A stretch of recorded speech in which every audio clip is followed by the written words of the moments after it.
పేరు విజయ్ హరిప్రసాద్, మాది రాజన్న సిరిసిల్ల జిల్లా. నేను చేనేత కార్మికులు. శ్రీరామనవమి సందర్భంగా నేను ప్రత్యేకమైన పట్టు చీర నేయడం జరిగింది.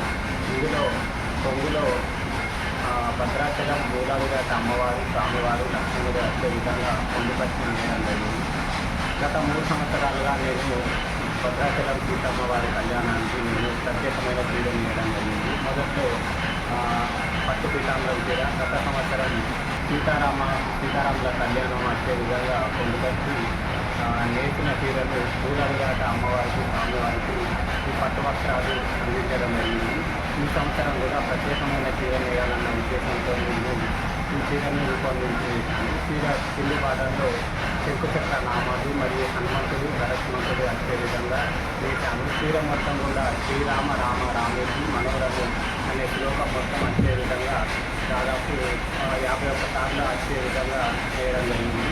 ఇది 1 గ్రామ్ గోల్డ్ జరి ఉపయోగించి పట్టు దారాన్ని ఉపయోగించి ఇది ఇలాంటి చీరలు ప్రత్యేకమైన గుర్తింపు ఇచ్చి, అంటే ఇలాంటి చీరలు నేయడం చాలా అరుదు.